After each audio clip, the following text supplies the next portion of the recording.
Walter's got the fabric stash. Quilts are flying, colors splash. Pins and patches, stories grow. Stitching secrets we all know. Patchwork of laughter sewn in time. A spool of joy on every line. We chat, we sew, we laugh, we thrive. Stephen and Walter, our life.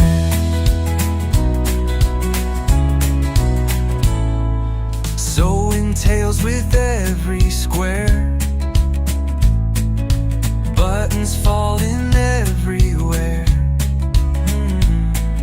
A crooked seam, but who will care? Iron presses line so neat. Friendship's quilt can't be beat. Patchwork of laughter sewn in time. A spool of joy on every line. We chat, we sew, we laugh, we thrive. Stephen and Walter, our life.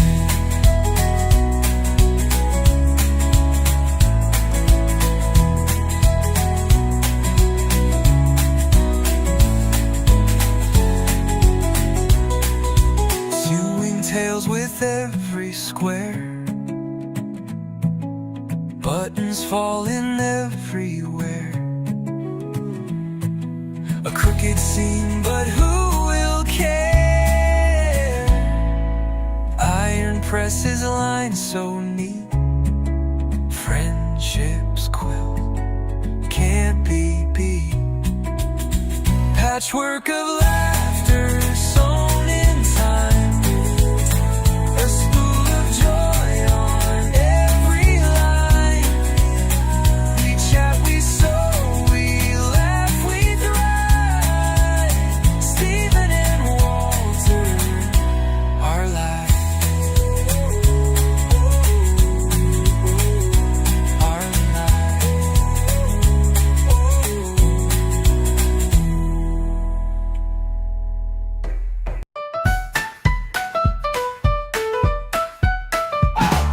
Stitch by stitch they weave the tale. A patchwork life where laughs prevail. Patterns clash, but who can tell? Quilted chaos suits us well. Stephen and Walter live on air. Threading humor, they don't care. Teaching, chatting, pulling strings. Life's a quilt of funny things.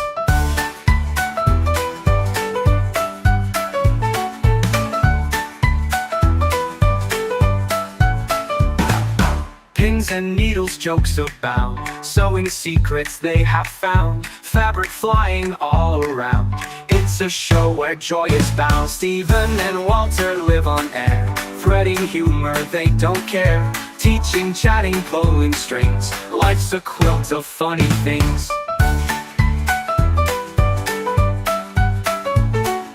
Pins and needles, jokes abound. Sewing secrets they have found. Fabric flying all around. It's a show where joy is bound. Stephen and Walter live on air. Threading humor, they don't care. Teaching, chatting, pulling strings. Life's a quilt of funny things. Pins and needles, jokes abound. Sewing secrets they have found. Fabric flying all around. It's a show where joy is bound. Pins and needles, jokes abound. Sewing secrets they have found. Fabric flying all around.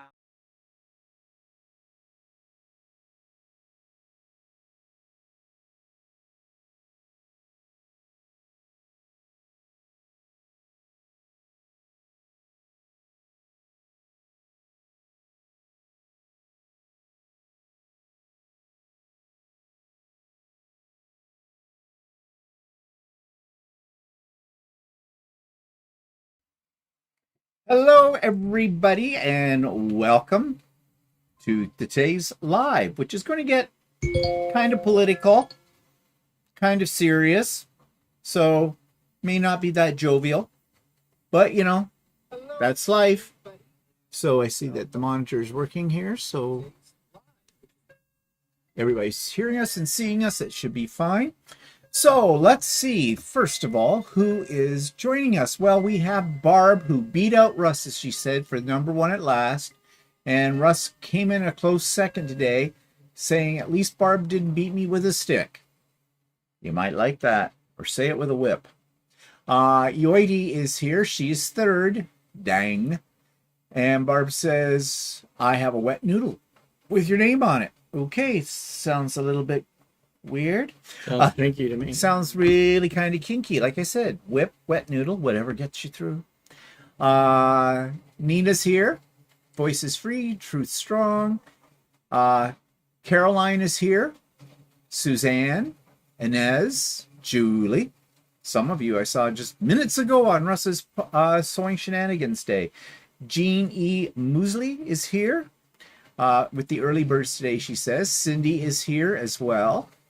Arta is here from San Diego. We need all the rain we can get. So it's rainy San Diego right now. Yep, it's been a dry summer for sure. Charlotte and Marie Scrappy Creations is here. Hello, Marie. Have not seen you in a donkey's age. Whatever that is. People say that, donkey's age. Well, what's a donkey's age? I don't know. Alice is here. Karen B is here. Candace is here. Faith is here. Everything bounced. No, this would not be a good time to insert ads. Go away, YouTube. Something you guys can't see, but we see. These little pop-up things. Where did I leave off? I said Faith, Charlotte. Sue Norfleet is here. Heather, Gloria. Karen is here from Vancouver, USA. Cynthia Maria Field is here. Hi, chatting. It was great watching Russ and you today. Yes, it was great seeing you there, Cynthia. Hopefully you will recover soon so you can get back to sewing. Dubrovka is here. And Sherry is here. Designing J, that's Johanna, is here. And Marie says, miss you. I was going to try to make it to your pop-up sew day, but something came up. Well, that's not an excuse. I'm sorry. There is nothing more important than a pop-up sew day. You just have to cancel anything else. It's just that simple. Really is. But anyways, well, we hope to see you on one soon, Marie. In fact, there is one coming up soon as well. We'll talk about that in a minute. Okay, so yes, I said we were on Russ's today on his I want to call it so chatty. It's not so. It's sewing shenanigans. You know, I have trouble spelling that word. I have to use spell checker every time with shenanigans. Well, anything more than a syllable, I have difficulty spelling. But anyways, I did get a fair amount done today on the Stormy Sea quilt that I've been working on forever. And I can show you here. It doesn't look like much that I got done, but I did. So here you go.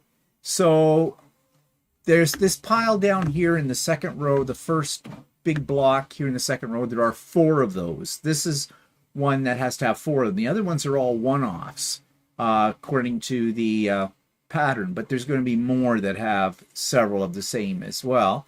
And the other one I got done today, which is a one-off as well, is this one. It's called the Ahoy block. Ahoy.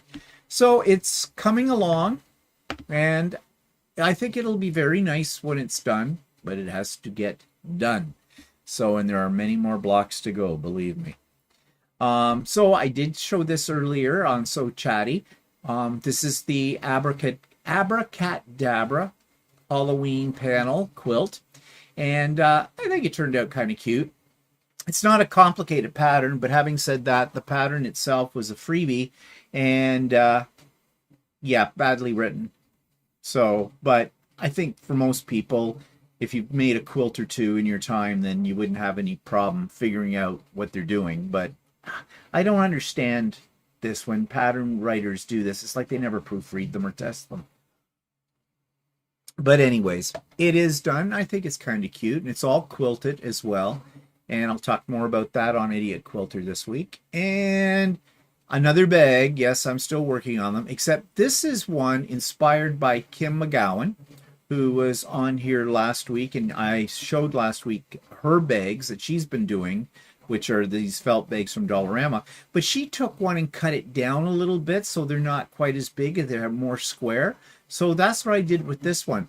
Am I going to do more of them that way? No. Well, I can now that I figured it out, but I'm mathematically and angle challenged. So for something that should have been simple, it was kind of complicated to get the dimensions right.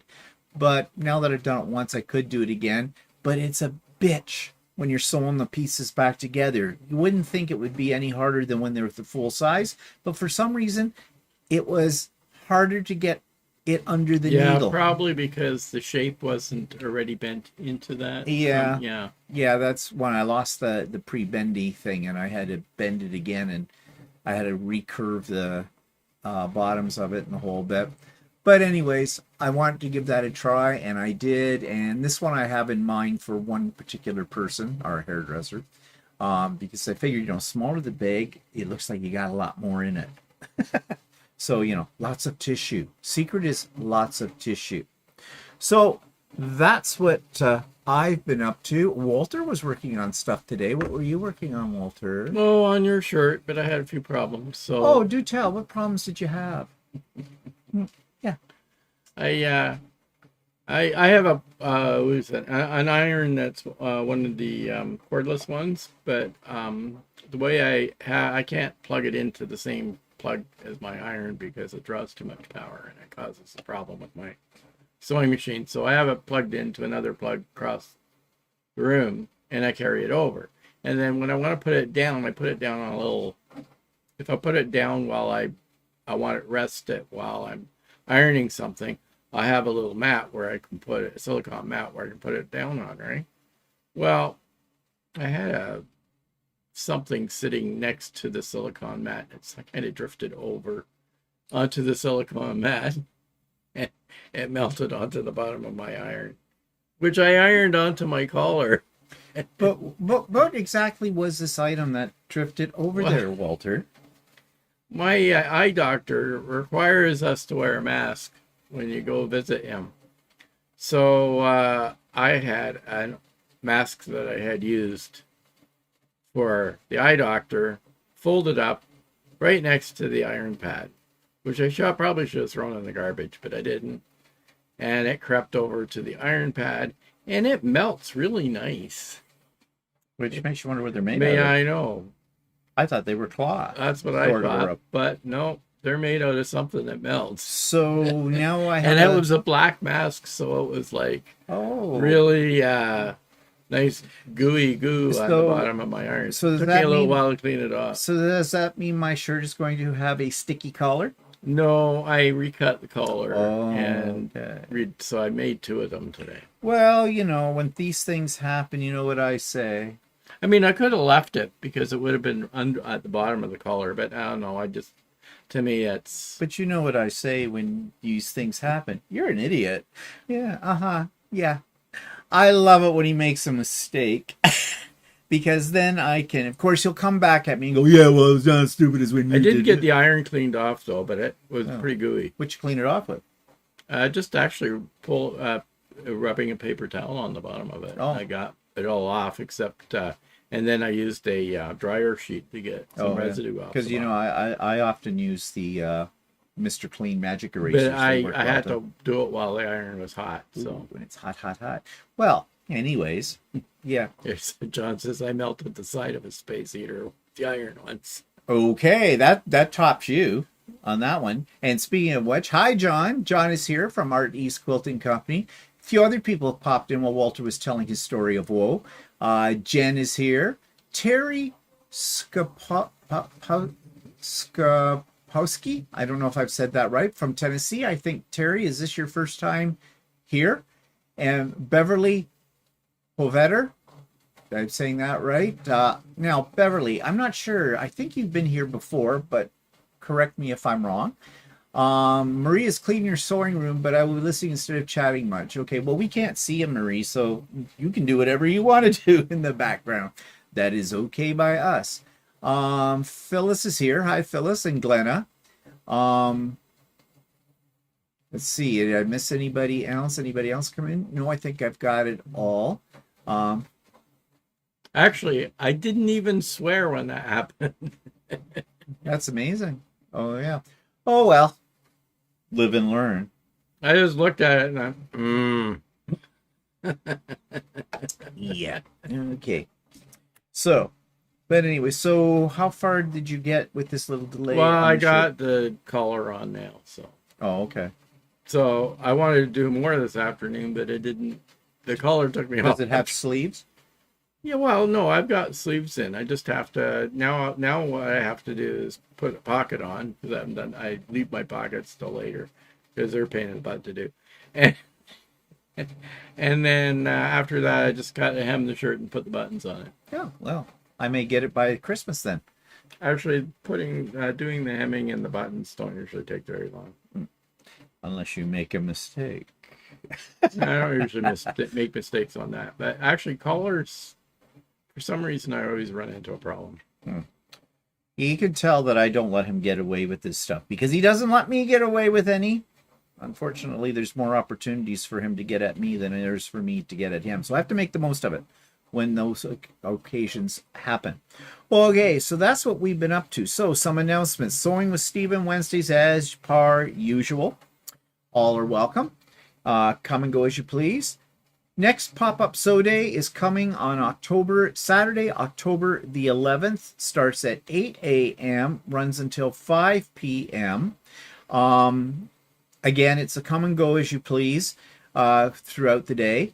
And the link for that will be in the show notes, not this week, but the following week? No, it's about 3 weeks away, isn't it? I have to look at my calendar. Anyways, it'll be in all the show notes for everything I put up the few days before October the 11th. So you've got to advance notice. Also, advance notice, the retreat explanation of how you register and everything. I always put out a special video about that. I will be putting that video out on Wednesday, October the 1st. And in that video, it'll be a special video separate from all my usual videos. So it'll be easy to find. And if you've got the bell clicked, you may or may not get a notification.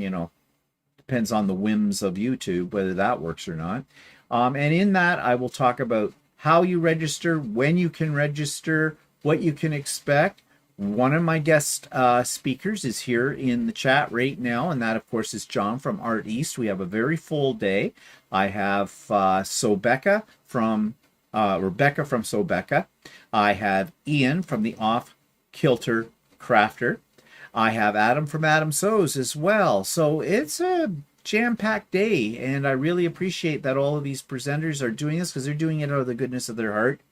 Because, as you know, the retreat is free, absolutely free, and therefore I can't send an honorarium to my guest presenters because there's no money being generated in this. But they have my undying gratitude, as I've told them before, and, well, that in itself is worth millions, I guess. But I do really appreciate all of them participating in the day because it's going to really make the day great. Beverly says, you said it right. Yes, you have been here before. Yeah.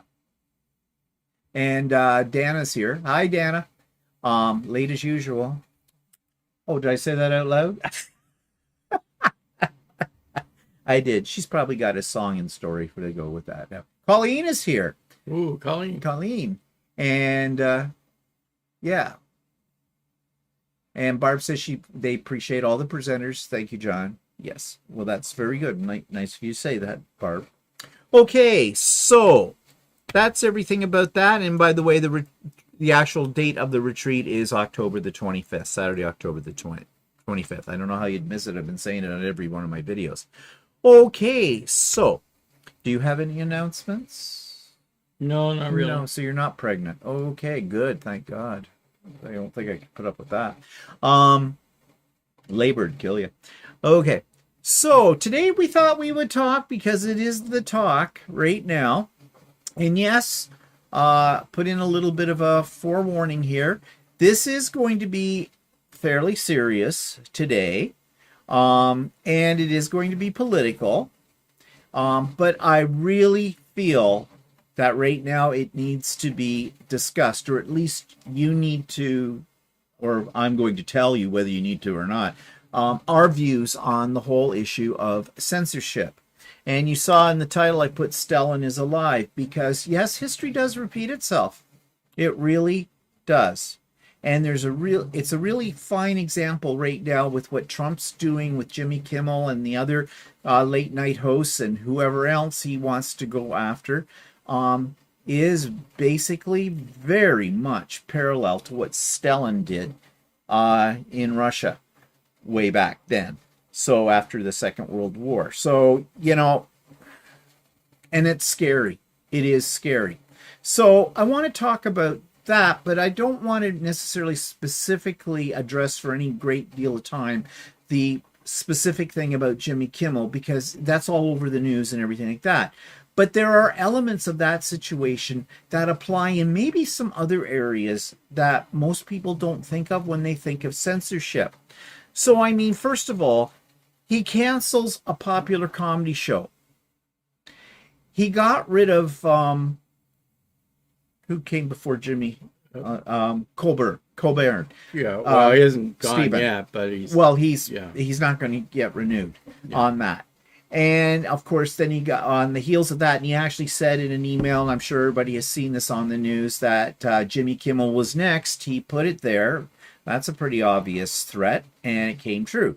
And of course, the way he's getting rid of those people is going to their bosses, basically the corporations that run the channels, and he's playing a leverage game with them. He's basically suggesting to them, because both of those companies, one he sued for billions or millions, and they settled out of court for $16 million.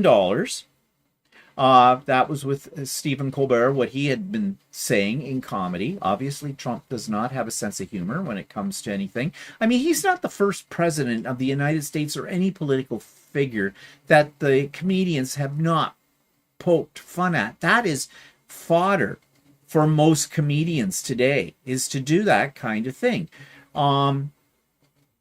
It's done. Yes, it is sarcastic. Yes, it is criticism. There's no two ways about it, especially where Trump's involved. But it's been going on for every politician that's ever been held a high office. This isn't anything new. And we laugh at it. They did make fun of Biden, too. Yes, they did. They still do. But they've made fun of them all. Obama. They made fun of Obama as well. Now, mind you, Trump has done so many things that it's just like they have, they have lots of material. 20 years of material, as opposed to maybe what they could have got out of some of these other ones. But there it is. And so his answer is to go to the networks and say, well, if you want to do this merger, that's with Disney and ABC and that trying to merge with another company, and it's a big deal. He made a very strong suggestion that if they didn't cancel Kimmel, then possibly they would not get approval for the merger. And we're talking big bucks, because, that's the other thing that rules the world, right, is money. Money makes the world go round. Yeah. So that's what he has done. Well, that isn't right. Every president, every politician, as I said, in high power, have had sarcasm directed in their way. And most of them have taken it in stride. They know this is comedy, but not Trump. His little ego is bruised beyond repair for him. He doesn't want anybody to say anything against him. And really, this is him taking it to several levels above. So what he's really saying is, you criticize me, I'm going to shut you down. Well, this is a democracy. Well, the United States is a democracy. It's not a third world country ruled by a dictator. Oh, wait. Maybe it is, or it's becoming that, which is also what this is suggesting. So who else is he going to cut? Well, he wants to get rid of Antifa, They've been around for years and years and years. You know, they're across the world. They basically put a check on dictatorships, on fascist elements and things like that. Well, of course, that would be a criticism of him because they're calling him a fascist. So he wants to now make them into a terrorist organization so he can put in effect the laws that are already on the books for fighting terrorism within the borders of the United States. So there you go. He's using that. I mean, he writes more executive orders than any president in history. If he doesn't like something, he signs his name on a document and gets rid of it. Stalin did that too. Yeah. Stalin didn't like being criticized. And what he did was he basically shut them up by threatening to send them off to the Gulag and lock them away in Siberia forever and ever and ever. And he did. A lot of people mysteriously disappeared in that time frame. And of course, the implication is they were killed and buried in unmarked graves somewhere in the frozen Siberia area of Russia. People were afraid to challenge Stalin. They were afraid. Now, it was a communist government, and so it's already kind of, you know, communism in its true form, not in its theoretical form, is a dictatorship. It, you know, it breeds dictators, as simple as that. So, yeah, a lot of parallels there. But, you know, something when the news media picks up certain elements of a current news story to report, are they engaging in censorship? Well, let's look at Fox News, okay? All news except Fox News is fake news. Fox News sings the praises of Trump. They're extreme right, the whole bit. They are just as, and I'm using the word bad in quotation marks, as Jimmy Kimmel. Because what they're doing is the other extreme. They're praising and creating false facts that supposedly are in Trump's favor. Well, he's not going to do anything to them. But what about the other media outlets? He's got that stupid little blonde that is his press secretary. And when a reporter asks her something that is against Trump, she flies in and tells them, they basically, shut up, you can't say that, that's a lie, bye-bye. You know, like, no, the news journalist's job is to report what is happening in an unbiased way. Now, we can debate that part of it, but whether it really truly is unbiased, we'll come back to that in a minute. But he hasn't shut them down yet. But could he? Well, news programs are run by big corporations. That's how he did it with Kimmel and Colbert, you know, and now he's saying he's going to go after the other two. NBC. NBC, and, well, who's on there? Seth, is it Myers? Seth Meyers, yeah, and the other one. Jimmy Fallon? Jimmy Fallon, yeah, as well.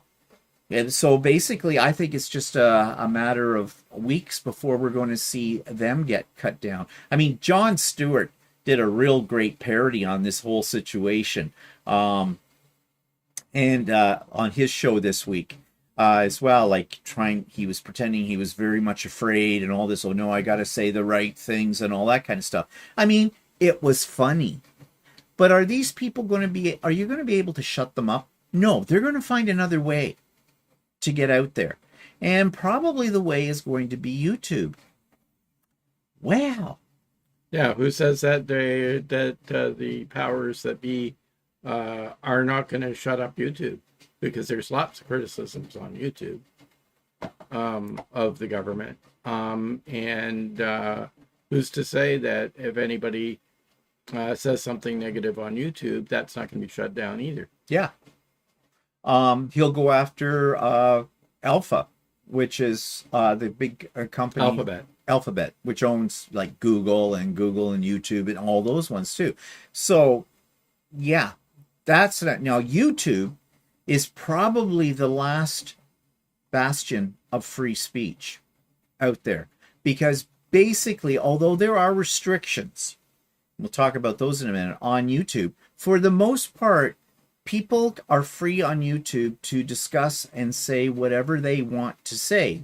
Whether you agree with what's being said, whether you agree with the way it's being said, you know, that's up to the individual. And I guess you could do your own censorship by just not subscribing to that particular channel, not watch them.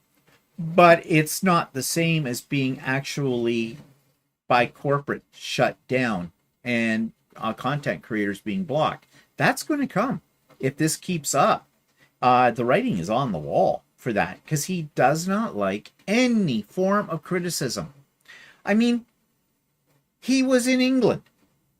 And if you watch the news reports, when he's sitting at that very formal, lavish dinner that they had, state dinner at the palace for him, you could see that King Charles, the disgust in King Charles' face with Trump. And Trump, actually, that one reporter pointed it out, when they were doing the reviewing of the guard, everybody pretty much knows that the king or the queen of England, even if you are royalty, you never walk in front of the king or the queen.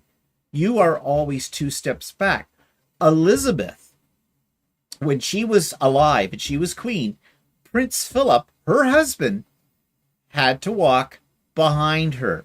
That is royal etiquette. Now, you can agree with it or not agree with it in this modern age, but that's what it is.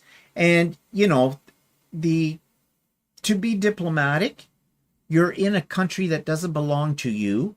You are a guest. Trump is a guest of England. So you should follow their traditions and their rules. He didn't. He just marched way ahead of Prince Charles, or King Charles. I still call him Prince Charles. King Charles, as if he was the king. And of course, we know there's been lots of things about news about how he wants to be a king with that. Wouldn't be a good king, that's for sure. So, I mean, there you go. He's an arrogant a-hole. YouTube's going to get me. He's going to close me down. Yeah, I'm scared. Not. I'm Canadian. We don't go for this bullshit. All right, so, but, you know, there is another, let's widen this topic out, get away from Jimmy Kimmel and the whole bit, but let's talk about censorship more in general terms and what it means. In our country and in America, we have enjoyed free speech for all of our lives. However, we do have some limitations. Yes, we'll come to those limitations in a moment. But we pretty much, we don't fear, or we didn't have to fear what we said within reason. There are some things that are considered hate speech and that kind of thing. Yes, you can't get away with that. But for the most part, we don't have to really watch that carefully what we say. Somebody's not there to shut us down. But that looks like it's changing. And we can sit here as Canadians go, well, not our problem. He can't affect us. It does. It affects us too. It affects us because, let's take the news, for example. The news is not supposed to be biased, right? It's supposed to be the facts, nothing but the facts, ma'am. You know, this is what we're supposed to get. But we all know in this modern day and age that the news is big business. They spin the stories. They give them a bend in such a way. They'll sensationalize things. Yeah, and stuff like that. And they might not be outright not telling the truth, unless it's Fox. But they bend it in such a way that, yeah, there's elements of truth, but, you know, they give you a certain interpretation of it that can lead your opinion in one direction or whatever. But that is a form of censorship because there's certain things they leave out. That's censorship. If you're supposed to be telling the whole truth, none but the truth, if you're leaving out some of those things, some of the facts, then that's a form of censorship because you're not revealing those to the rest of the population. So that's censorship. It's there. It's been there for a long time. But lately, depending on who's controlling the news outlet, it is being bent even more severely to one side or the other side And so to the point where we don't know what is true and what's not true. We used to be able to rely upon the news media to give us the facts. Now that's not true anymore. And of course, Trump uses the media to his own, like Truth, what they calls it? Social. Truth Social, his outlet. It's just all bull all the time. But there's enough people that listen to it and believe him because they believe in him. So there you go with that. So let's talk a little bit about what is censorship exactly by definition. But before we do that, let's see. People are saying a few things, and some other people came in. Dana was late because she was watching the last episode of season 1 of The Gilded Age. I love that show, so you're forgiven, Dana. Mona's here. Graham is here from Leeds, UK. Teresa De Jong is here. DJT can't understand that they make fun of him because he gives them so much stuff to work with. Oh yeah, exactly. And Marie says late night comedians have always ragged on the president. So yeah, it's a pretty much a standard. And S says, I'm surprised he hasn't done anything with Lawrence O'Donnell. I don't know who Lawrence O'Donnell is, do you? Not sure. I'm not sure who that is, but we may have to look them up. Lily is here. Thimblehook and Shuttle is here. That's I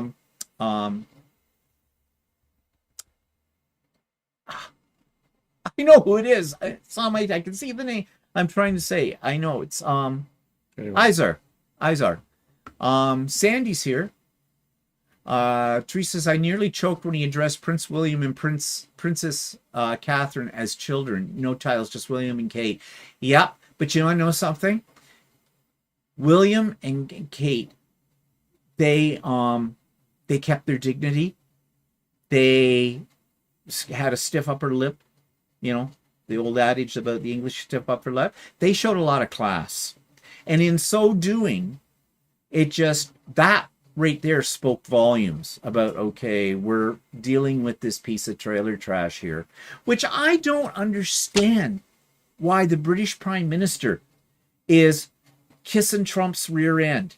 I really don't. I'm very disappointed in the governance of the UK by this particular Prime Minister because, you know, the British have always been people, at least in, you know, what we have seen over the years, they're always the ones that, you know, stick to their guns. They don't let anybody step all over them. And it seems to me that this Prime Minister is doing that. I could be wrong, but that's the perception I have of it from what I have seen. Marie says there are a lot of news channels on YouTube, but you're right. At some point they'll be looked into. Yeah, and there has been definitely since Trump has come to power, there's a lot of what I call fakish news channels on there. They're very, very biased. They're either for Trump or they're against Trump, and they pick on any little incident. And there's ones that seem to make up stuff and put it up in their titles just to get views. Clickbait. And right. And those new ones that have come up are basically trying to capitalize on the monetization features of YouTube by, you know, they make up stories or they make up stuff that like is probably not true, or they're just based on hearsay. Hearsay, yeah. There's one called, it's got two women on it who are like, what's that called? Just done. I've had enough or something, something like that.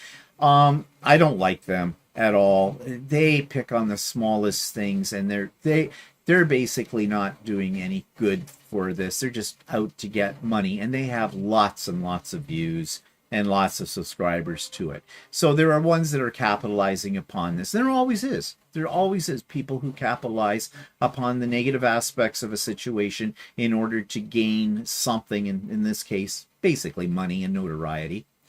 Marjan is here. Hi, Marjan. Sweet Granny is here. Teresa says, didn't Great Britain stay friendly with Hitler until late in the game? Yeah, they did. You know, because they didn't really go to war. They didn't go immediately in, but they weren't being immediately threatened either at the time. It wasn't until Hitler moved in, and after he got Poland and the whole bit, and they started to get upset and worried about it. But you know, let's look at the Americans. Americans did not enter the Second World War until Pearl Harbor. They were late to the game as well, and then tried to claim that they won the war. Well, they really didn't. It was an ally. It was a joint effort by all the allies and the things like that. But, you know, so, yeah. So you can say that about them, okay? Sandy says, I agree, you don't know what you can believe. Yeah, exactly. Hello, Laurel is here too. So let's take a look at the definition of...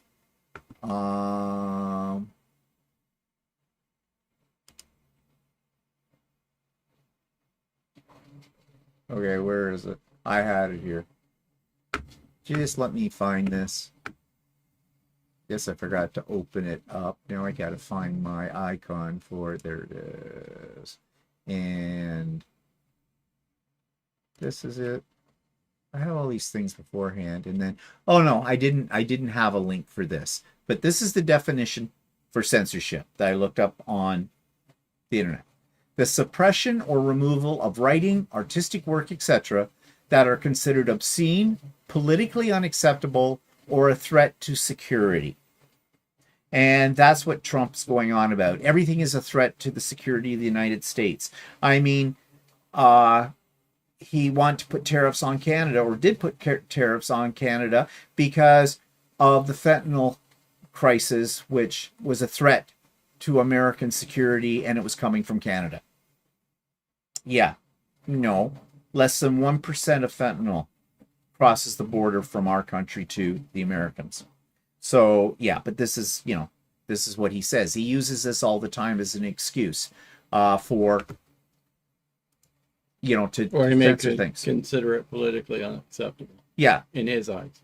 Yeah. So, you know, making fun of him on a late night talk show, politically unacceptable. Well, if you can't make fun of politicians, as I've said before, you don't have any food for fodder, do you? I mean, that's what they base their humor on. So that's the technical definition of it. So what about free speech then? Because this we hear all the time. Well, especially Americans like to talk all the time about free speech, about is it the First Amendment, I believe? Yeah, it is. It's First Amendment. For that. So we have a certain amount of free speech too, but we don't have it the same as Americans have. We have something within our human rights code that allows us certain liberties, allows us to protest peacefully, that kind of thing. But, well, here's how we're protected in our Charter of Rights. I did find this, and I'll just put it up here. Okay, so it says, the question I asked was, are we, meaning Canadians, protected against censorship by Canadian law? And it says, yes, Canadians have strong legal protections against censorship through the Canadian Charter of Rights and Freedoms, which guarantees freedom of thought, belief, opinion, and expression. However, this right is not absolute and can be limited if justified in a free and democratic society, with restrictions applying to certain types of speech like hate speech, defamation, and some municipal regulations on public display and online content. So how it protects us, it says our rights to our oneself through words, actions, and other means. It protects democratic discourse, meaning we can go out, we can protest certain things that we don't like in a peaceful way. We can have discussions about it with other citizens. We can hold institutions accountable and participate in public debate. And protection for media is also here. Freedom of the press is explicitly recognized, enabling media to inform the public and act as a watchdog. So, in other words, our prime minister, if a news media outlet reports something that is negative to him, he can't do much about it unless it was a form of hate speech or defamation of character. And they're usually very careful to make sure that's not what those things are, that the news outlets. But there are limits. If it infringes on other rights, for example, the right to express religious beliefs may be limited if it infringes on the rights of others or harms public programs. constitutes harmful speech. Laws can restrict expressions such as hate speech, defamation, slander, and threats of violence. So right now we have a bit of a problem here in our country, and our government is looking into it and wants to pass some laws against it, stronger laws against, people putting swastikas on their front lawn or on the side of a Jewish temple or synagogue, or going out and saying nasty things about Palestinians and all this kind of stuff. You can't do that here because that's considered hate speech. If it falls under municipal bylaws, some local bylaws regulate speech in public spaces and online, which can be a form of censorship. And imposed by professional regulators. Professional bodies may discipline members for off-duty speech if it's deemed to be unrelated to the professional mandate and public interest. School teachers fall under this. We do have to watch what we say in classroom settings. If we turn around and, for example, there was someone who actually wasn't a elementary or high school teacher. He was a university professor, and he basically claimed that the Holocaust never happened and wrote papers about it. He lost his job, and he was actually, I think he got imprisoned at one point because that was considered hate speech, and it was not appropriate, obviously, for that kind of thing. So you see, there is, and that brings up the whole question as to, is censorship a good thing or a bad thing?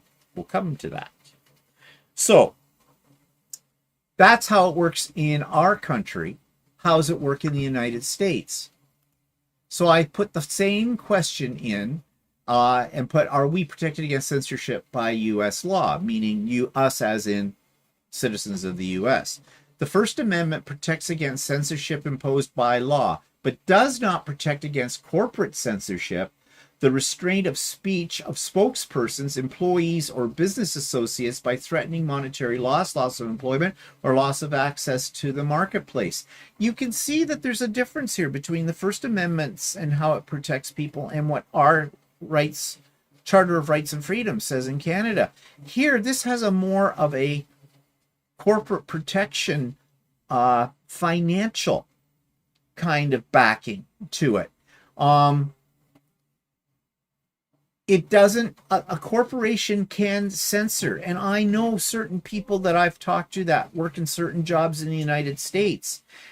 They are not free, even on their free time, to say anything against their corporation. So if they write something on Facebook or do YouTube or something like that, they can be fired. In Canada, yes, that could be a possibility. Yeah, I worked for municipal government, and if somebody said something against the corporation, it was grounds for firing. So you see, we do have something similar to that as well. Now, I don't think, in my personal opinion, I don't think that's right. I think it's stupid if you criticize, you bite the hand that feeds you, sort of a thing. I mean, yeah, but there's lots of stupid people in the world. But, and I imagine in some cases that in certain jobs, they probably make you sign something that says you understand that this is grounds for firing if you do this, this, and this against the corporation. So, in a sense, that this is a potential. So you govern your actions accordingly.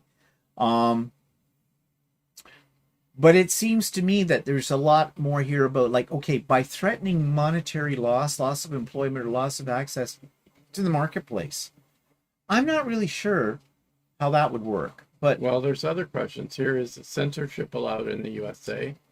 These actions align with President Trump's January 20th executive order on restoring freedom of speech and ending censorship, which prohibits federal censorship and promotes freedoms of expression. So that's saying that on January the 20th, he wrote an executive order protecting freedom of speech.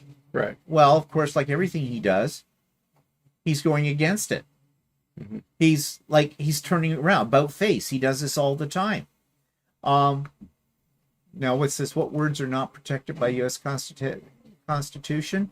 Only that expression that is shown to belong to a few narrow categories of speech is not protected by First Amendment. The categories of unprotected speech include obscenity, child pornography, defamatory speech, false advertising, true threats, and fighting words. Okay, that's similar to our hate speech laws.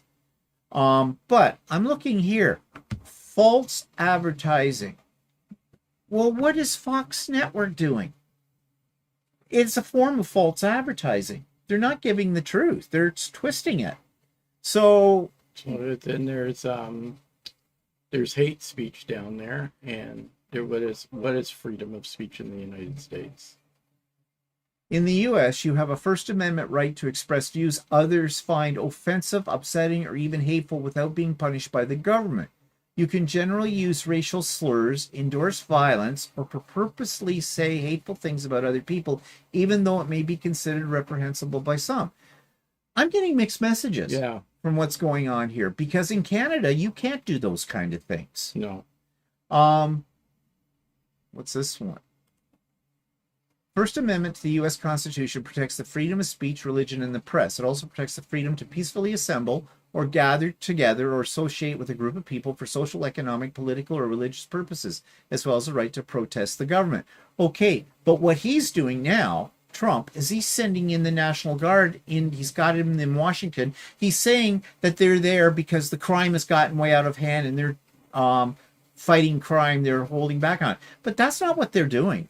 They're in there stopping people from gathering to protest, which apparently is protected by the First Amendment. So he's going against that. I mean, that's what he's doing. He's quelling them because those protests are against him. So so there's all kinds of mixed messages here as to what is freedom of speech and what isn't. So basically, a clever lawyer, which he has lots of, can twist any of these things around to get rid of people like Jimmy Kimmel or anybody else who criticizes him. Yeah. Because he can just twist this. And we know he does all the time. And his lawyers do too. So in a sense, that's what Stalin did too at the beginning. He twisted things to look like he was the in the right and everybody else was in the wrong. Same thing. We know how that worked out, don't we? So those are the laws. Then what about the history of censorship given, well, we've been talking about Stalin, but let's look at Hitler. Anybody who went up against Hitler or against Hitler's ideas got put in concentration camps and killed. So that's severe. He used propaganda. And so does Trump. Use propaganda in order to twist the truth to make it look more favorable to him. And that's what Hitler did. Hitler convinced a whole nation of people that certain people needed to be eradicated from society. So what's Trump doing? Kind of the same. If he doesn't like somebody's views that are in his government, he fires them and he points a new person in.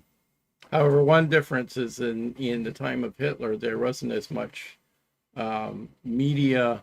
No, people didn't know. Yeah, people didn't know. Amy, my parents lived through the war, saw that the Jewish people were being rounded up, but they didn't really know why and didn't really know where they were going. No.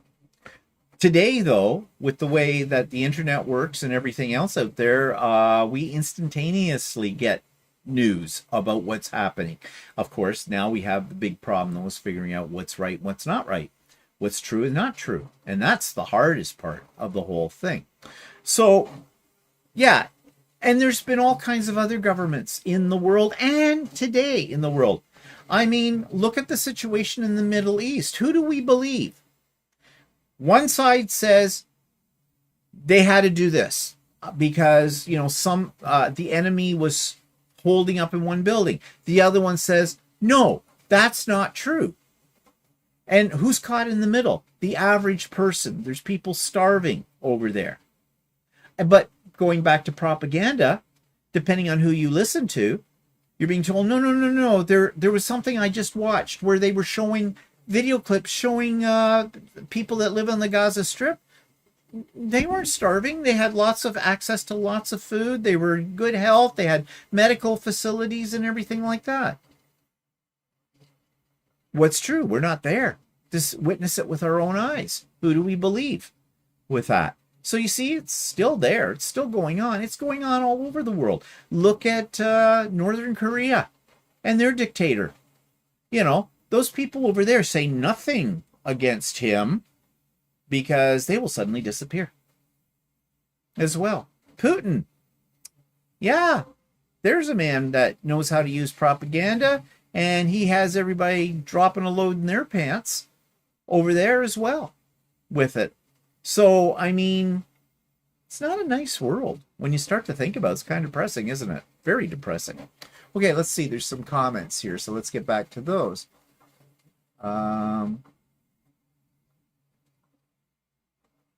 Mary Jane says, Lawrence O'Donnell is on MSNBC with his own show every evening. He is amazing. Tells it the way it is. Does let Trump get away with his... Doesn't, I guess, let Trump get away with his dishonesty. I think I know who you're talking about, and I've watched him as well. I haven't seen him. So, yeah, well, Trump will come after him next, too. Teresa's Canadian YouTuber, former MP Charlie Angus, has a great channel. Charlie Angus, The Resistance. Yes, I have watched him. I think he's probably the Canadian version of this Lawrence O'Donnell as well, just from what Walter was saying. Linda says, hi, Linda. I live in the UK. Our Prime Minister is the worst Prime Minister in my life. I'm 71, are getting arrested for free speech. They say it's racist to wave the Union Jack. No speech, no free speech in the UK. Didn't know that, but it doesn't surprise me that he's maybe not so well liked by a lot of people. Grant says censoring free speech censors ability to express our thoughts. When we give control over our thoughts, we become subhuman. Very much so. Very much so. Iser says the judgment for corporations was established some years ago by our Supreme Court. Corporations are now considered human. Wow, that's nice to know. Sandy says, yep, he isn't supposed to be above the law, but he is, and he does what he wants. Yes, he does. Sherry Cook says the thing is that it's illegal for the government to enforce corporations to censor for the government to. So it's illegal for the government to enforce corporations to censor for the government. So, I mean, are we referring then to the Jimmy Kimmel thing, and that basically Trump's indication that the Disney and ABC or something wouldn't get their right to do their, or to get the rights to merge with this other corporation or whatever. So he's doing something illegal by doing this. I guess, I don't know. I'm trying to figure out what you mean exactly by that. And Grant says Fox News is not news, it's entertainment. Yes. Yeah, it is. Not good entertainment either. Gene says Project 2025. Yeah, it's all coming from Project 2025. I have read pieces of it. I haven't read the whole thing from cover to cover. It's disgusting. It's really thick. Yeah. Oh, yeah. It's, you get lost in the pages. Kirsteimer has people going to jail because of Facebook posts. Oh, didn't know that, Denise.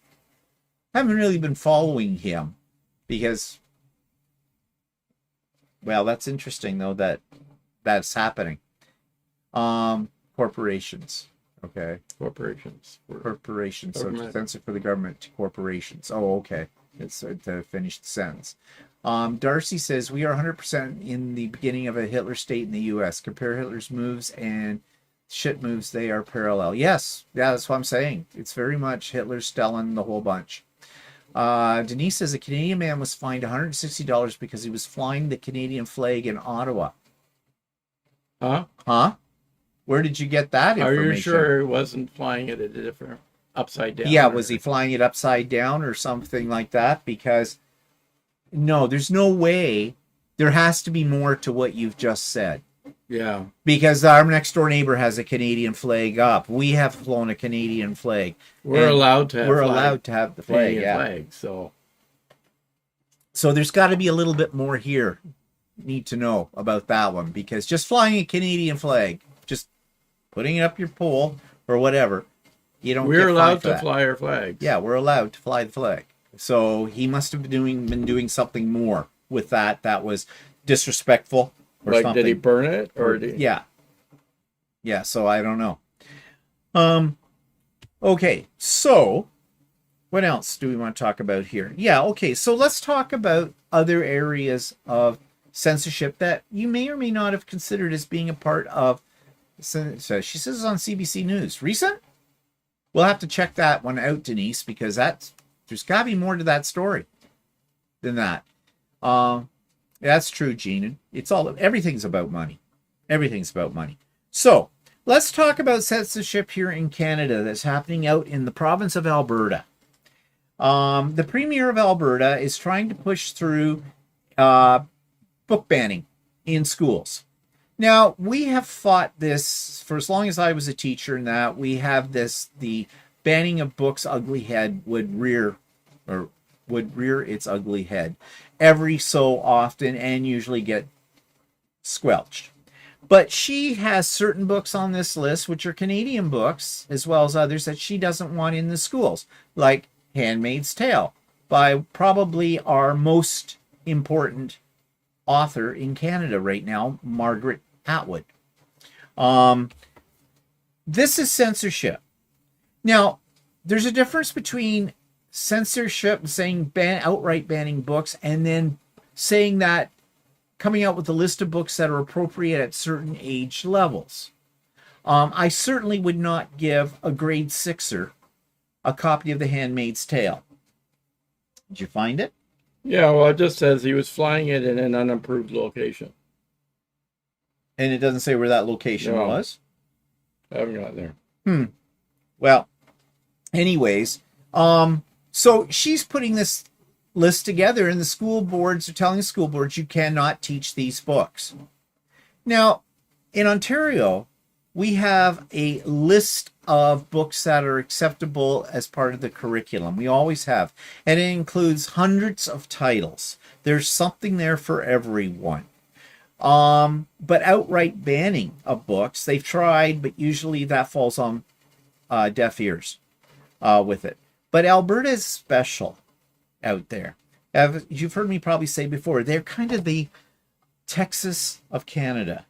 They do their own thing, march to their own drummer, and it's not usually something that is positive for the people or for the country. They are very right-leaning, to say the least. So keep our eyes open on that one. But what about other groups, religious groups? I think this might be clickbait. Oh, yeah? Yeah, because there's nothing that says here why he was... Well, she said it was CBC. Is that CBC? Or is it somebody else? Well, there's a terrorist flag. Well, the one that you found, what was the URL? It isn't. It just says here, and then it says visit, and then you get nothing. It's clickbait. It's clickbait. Yeah, that's what I thought. Sorry, Denise. You got to check your sources, as I always say. Well, I mean, we'll look into it further. But yeah, but it looks like it's clickbait. Because it doesn't go to really a fully outlined news story. No, we'll have to look at that. We'll have to look at that further. Yeah. I mean, there's somebody that's defaced the flag. Take Canada back. That might be a problem. Yeah. I don't know. Yeah, because that would be considered defacing the flag. You can't write things on the flag. So, yeah. We'll have to look into that further and see. We'll look into that further. That's intriguing. I don't want to stay here and look at it all no. through here. So, yeah. Colleen says, the Apple ads in the chat are very annoying tonight. Yeah, nothing I can do about that, dear. I'm not even seeing them and I'm monitoring. So I don't know. If you're seeing them, you're seeing them. Can't do anything about it. Marjan says the book banning order has been edited to not include many literature books. This has been watered down and corrected. Yeah, it's just the whole point of well, first of all, Danielle Smith, the Premier of Alberta, is not an educator. She is not a school librarian. School librarians are there as a resource for teachers to help them pick appropriate literature for the age that they are teaching. They have a very important role with that, amongst other roles too. Teachers themselves are educated in knowing, especially English teachers, which I was one. We are trained to figure out what is appropriate, what is acceptable. Now, that doesn't mean there aren't some teachers who would teach something that was very inappropriate, because it has happened, and they are usually reprimanded or, worst case scenario, lose their job over it. But what I'm saying is, if you're going to pick a list of books that are age appropriate to kids, then let the professionals do it. Not a premier of a province or their cronies, because they don't know. They're not trained in that kind of thing. So basically, it's their opinion. And if it goes against what their ideology is, then yes, that's why they want to ban it.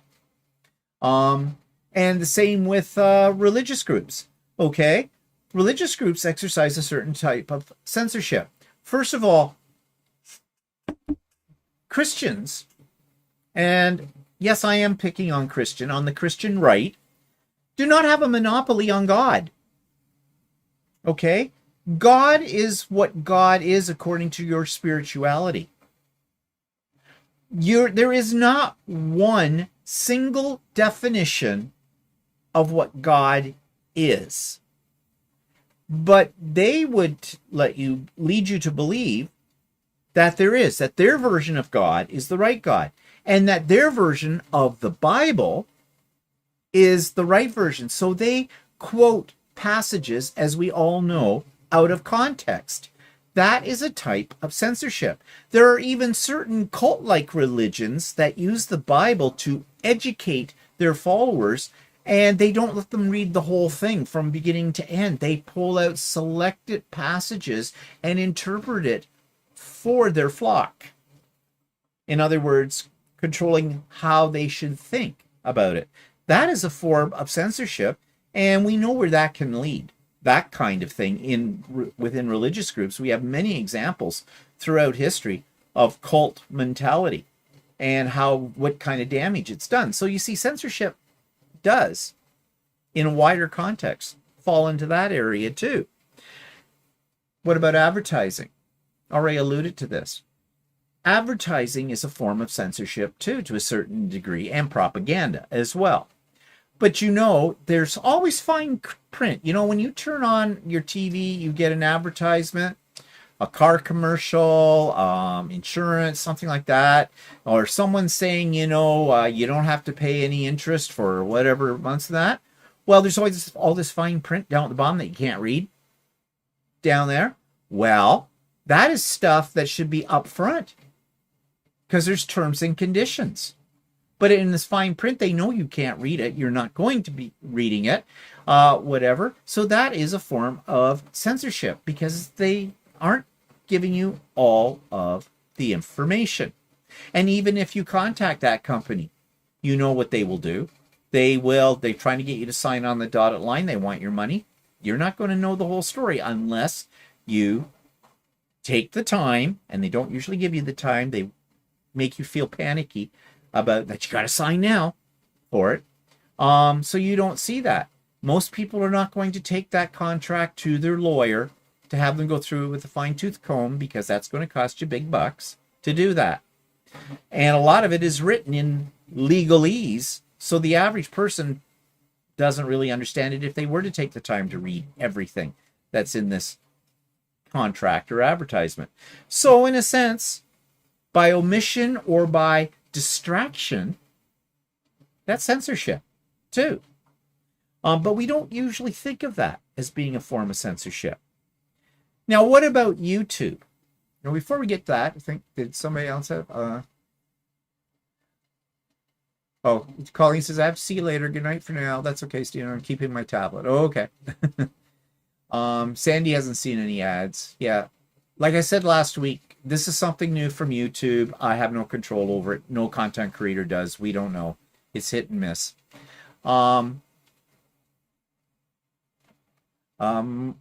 See, Barb says, Alberta is not special and I live in Alberta. I do not agree with Daniel Smith. Yeah, and I'm hoping there's a lot of people of the same mindset as you, Barb, because she's an idiot. But, oh my goodness, she's going to censor me. Yeah, bring it on, baby. So let's talk about YouTube. All right. This whole conversation we're having right now. If the powers that be don't like what we're discussing right now because they go like, I'm talking against Trump. I've talked against the Prime Minister of England. Talked about one of the major government heads in my own country.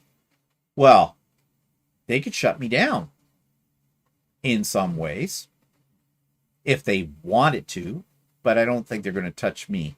They'll never hear this. They'll never know. It's not really changing the price of rice in China for them. But YouTube does have a whole lot of restrictions. And a lot of people don't necessarily know about these. So they have a section on their community guidelines. The question I asked is, what are the content restrictions on YouTube? YouTube has broad content restrictions in place, prohibiting content that is hateful, abusive, sexually explicit, violent, promotes dangerous or illegal behavior, or infringes on copyright. Okay, well, those don't seem that unreasonable to me. I mean, prohibiting content that is hateful. So, depends on how you define hateful. If I call Trump an idiot, is that being hateful? I suppose. Abusive, I'm not sure what that is. Sexually explicit, well, okay, they do have rules against nudity, although you wouldn't know it these days. If you look at some of the shorts, there are these big muscle-bound guys that are wearing next to nothing. So where's the line drawn? Full frontal? I don't know. Or men with sweat shorts. Yeah, well, yes, there's ones like that, the whole bit. Again, those ones that put those up are looking for lots of views to make more money. Promotes dangerous or illegal behavior. Yes, I can definitely see why that is. Like telling people that maybe you should drink Lysol to fight COVID, for example. Or infringes on copyright. Okay, well, yeah. And, you'll get demonetized quickest on the copyright infringement, especially if it's music. If you drop something in, or even if you unknowingly, like you're doing some videoing in a store that has background music, and this has happened to me before, you don't even hear the music, but their algorithm is sensitive, it picks it up, and if it belongs to somebody else, then yeah, YouTube informs you that your channel, at the least, or that video cannot be monetized. At the worst, if it creates a strike and you get 3 strikes, you're out, kind of a thing.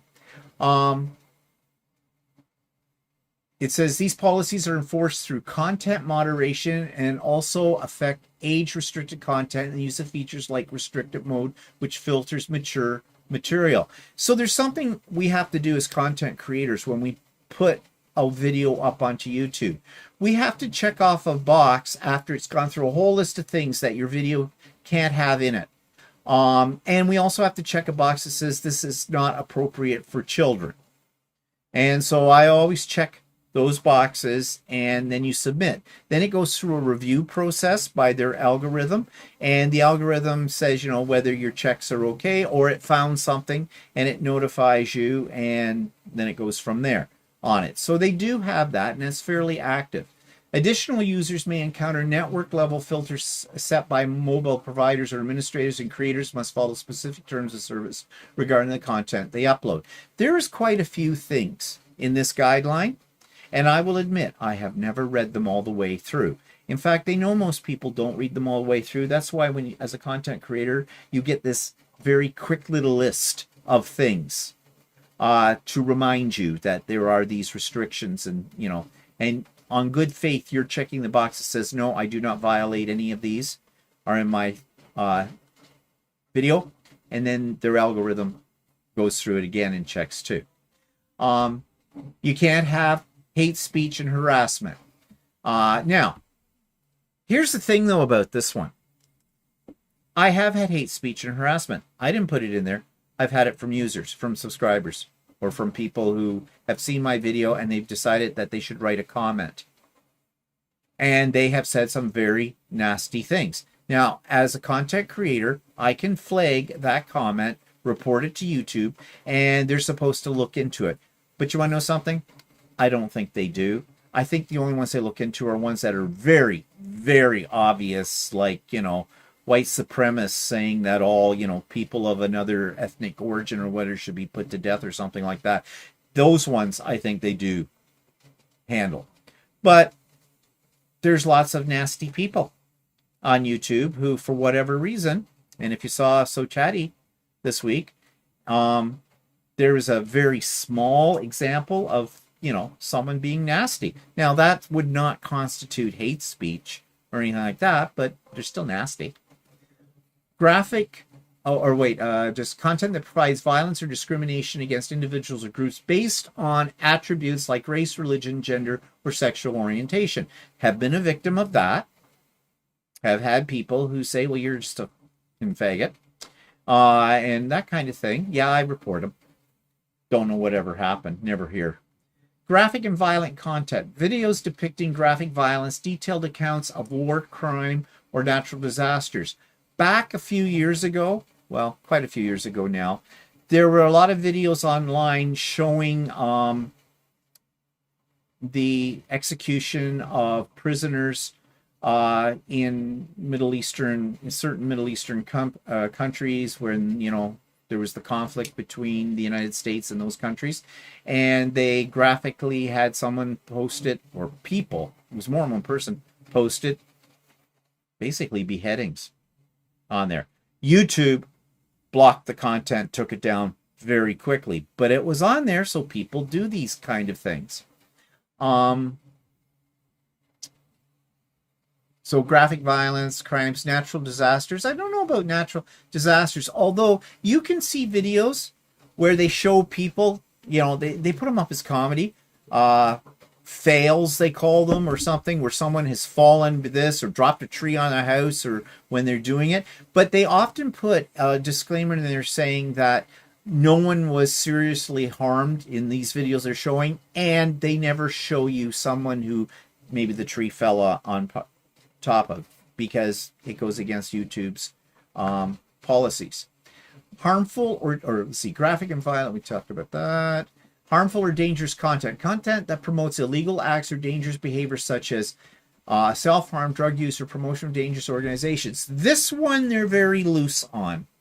Have you ever seen the videos called 5-minute crafts or things like that? There was a 5-minute art thing that people were doing. They were taking electricity through 2 wires and burning into wood to make arm. They called it fractals, I think, and they burned these patterns in. Well, people were getting killed by doing this because they had 2 live wires connected into a power source, electrical power source, and doing things with that. And they were using parts out of microwaves that they shouldn't have been using for this, and doing all kinds of things, or putting things in microwaves and they would blow up. Well, this is nuts. And these 5-minute crafts and 5-minute hacks and things that are on there, they still exist. They have not been taken down. And the reason being, well, I don't know what the reason is for why they haven't been taken down, but what happens is people are attracted to them because you can't turn your eyes away. You look at this and you can't believe that these things are being done. And then there's the foolish people who will actually believe that these have not been edited to show you an end result, that it looks just like that this is so easy, this will happen to you. In many cases, it'll kill you. I mean, what about the kids that were all sucking back the Tide Pods? Mm-hmm. Yeah. Where was YouTube then on that one in the restrictions? There were hundreds of those. And these kids were doing this to get famous on YouTube. Sexual content, sexually explicit content or overly detailed discussions of sexual activity, though certain educational artistic sexual content may be permitted. Well, there is one channel that we have seen that talk fairly explicitly about some, they don't show it, but they talk about it. Now they talk about it in sort of an educational way. Yeah, but they've also said that some of their discussions have been banned. So, you know, this stuff does get through. But this, I think, is an example. These things that we've listed here are examples of when censorship needs to be used because they're harmful to people. So there is a place for censorship in this case when it's going to harm somebody. But that's not how Trump's using censorship right now. The only person it's harming in his mind is him, nobody else. So, yeah. And then there's, you know, age limitations and copyright and things like that. But all of these things are there for YouTube, which is all part of censorship. But I don't disagree with it. Because in this case, I think, in my opinion, it's needed. So, let's go back here. See other comments.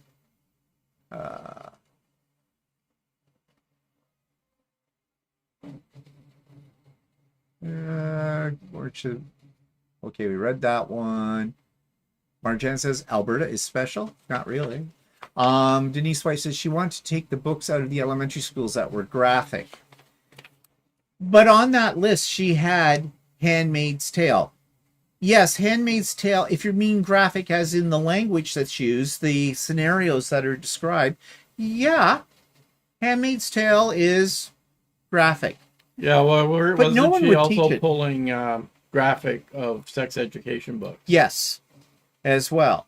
You know, like, again, age appropriateness. I think they were talking about pictures. Oh, yeah, well, okay, you don't want... But again, no. I mean, if they're showing body parts or something That- like that. Unless it's being shown for educational purposes, tastefully, and at age-appropriate levels, I don't think that kind of thing. I mean, how else are kids going to get sex education? Because they're not getting it from their parents. Let's face it.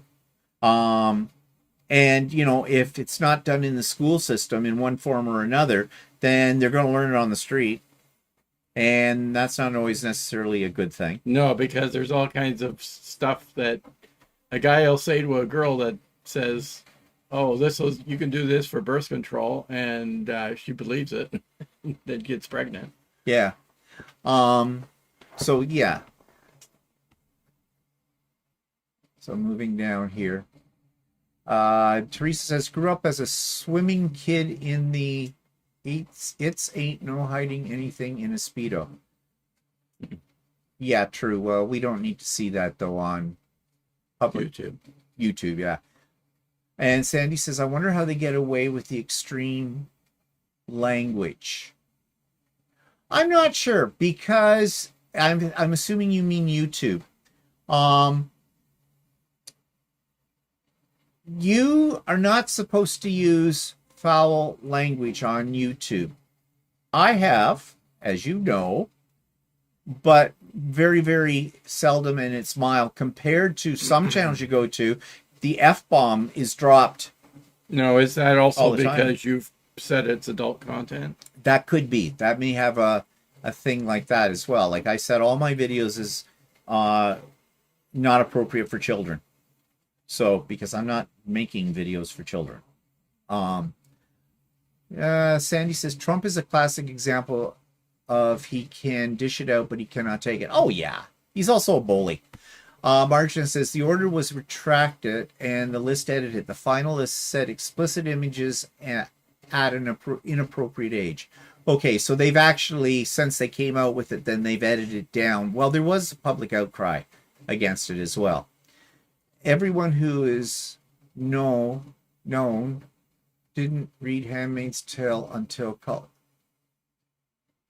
Everyone who Is in the know? is in the know didn't read Handmaid's Tale until college. Well, I taught Handmaid's Tale at the senior grade, at grade 12, university-bound students. And I taught it for years. Loved the book. But it was taught to 17-year-olds, not to 6-year-olds or 8-year-olds. Jan says, sorry, people, 5:15 a.m. requiring more sleep. We'll finish watching on replay. I really enjoyed your topic today. Okay, Jan. However, I read Brave New World in 1984 in high school. Yes, so did I, and I have taught both of those books in high school as well. But in comparison to some books that have come out after that, they are not, they're pretty mild. Although there are principles behind it, and stay tuned for my vlog this week, because I'm going to talk about both those books a little bit more in detail in the context of this conversation.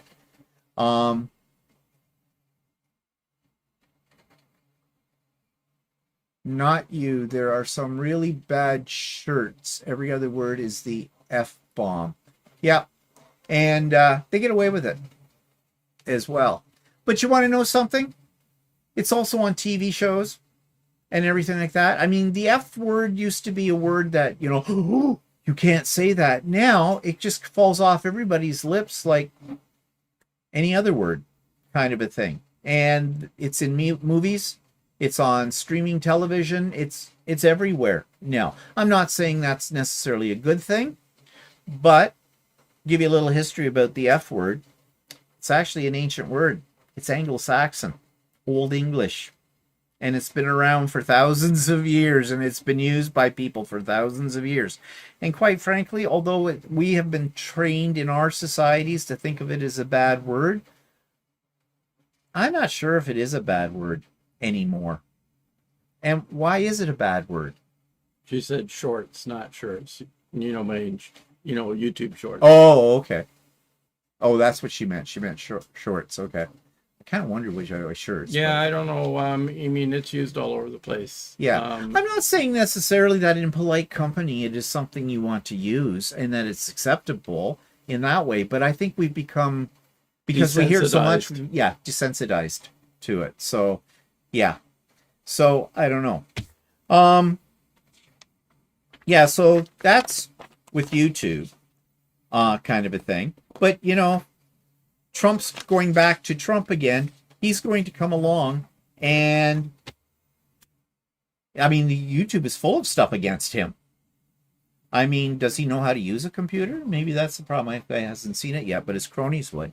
So, are there certain times or situations when censorship is appropriate? Well, I think we've already talked about that. And I think we'll all agree that sometimes it is necessary. If children are involved, depending on their age and the whole bit, if the words or actions of an individual or group are harmful to other individuals or groups, then a certain amount of censorship offers to control those kind of situations. So I think that might be considered appropriate. But there's a fine line to, you know, infringement on one's right to express themselves and, you know, doing something that is negative against society. Harmful. Yeah, harmful. That's the word I want. So, bottom line here. With the elimination of talk show hosts on American TV, the increase in propaganda by the U.S. government, the deployment of National Guard into American cities to quell protesters on the guise of fighting crime, and the silencing of dissension within American government agency, it looks like Stalin regime is alive and well in the U.S., and it will spread to our country and others as well. And it already is. Because we have a right movement here too, as well. We are not. Our border, it doesn't stop at our border. It creeps over into it. So that's a dangerous thing. And I want to end the discussion on this. Something you've probably already heard before, but I think right now it's more appropriate in this day and age than it ever was. And it's a poem. And you've heard this poem. And it goes, they call it First They Came. And it was actually a German poet who wrote this. And it was written in the post-1946 post-war era. And it goes, first they came for the communists, and I did not speak out, because I was not a communist. Then they came for the socialists, and I did not speak out. because I was not a socialist. Then they came for the trade unionists, and I did not speak out because I was not a trade unionist. Then they came for the Jews, and I did not speak out because I was not a Jew. Then they came for me, and there was no one left to speak out for me. I think that's very appropriate right now, given the situation that Trump is putting in place, or is creating, I guess, for not just the American people, he's creating it for the world. He's a dangerous man. Dangerous man. And I say more power to the comedians. And they're not going to go away. They'll just find a new outlet for this. And I think more power to them and to anybody else that stands up against tyranny, because that's what it is. So before we go, just some last comments here. I click not for children on my posting. Sometimes I may say something that might offend their parents. All I talk about is sewing, etc. Yeah. He wants to use, Gene says, he wants to use us to forget the Epstein files. Yes. But he wants us to forget other things too. It's all part of his cronies distracting everybody from the main point. Love this poem. It hangs in my sewing room. Yeah. So true. Thanks. So very true. I agree 100%. Okay. So I know today wasn't probably as amusing, but I'm hoping that if you haven't, and I'm sure most of you have thought about all of this, but sometimes it helps if, you hear it from another source, especially from Canadians who, thank God, we're not living in the States, but the States do affect us. There's no two ways about it. And just as a PS to this, speaking of how the States affect us, the U.S. ambassador was in Halifax at a Chamber of Commerce meeting, and he insulted our whole country. He couldn't understand why it is that we were being so nasty to Americans, why we weren't idolizing them, and those aren't his words. That's the words, my words for what he was saying. I forget exactly what he said, but he was shocked at why we were not. People aren't traveling to the U.S. or purchasing items, and that there was more of a anti-American viewpoint. Sentiment. Yeah, here and the whole bit. Well, got to thank the U.S. ambassador for those comments, because what he just did was he made our elbows go up even higher with that. What an a-hole. What an a-hole. Okay, on that note, I hope you all have a good week, and we'll see you on whatever you watch next week on our channel, and talk to you later. Next week, we'll try to find something a little lighter. A little bit more like sewing. A little, more like so. Well, this is not all about sewing. I know. I know we've had people say, "Wait, I just going to talk about sewing." No, we talk about other things too. Idiot Quilter is sewing. This is whatever. So, okay, have a good week, everybody. Yeah. We'll talk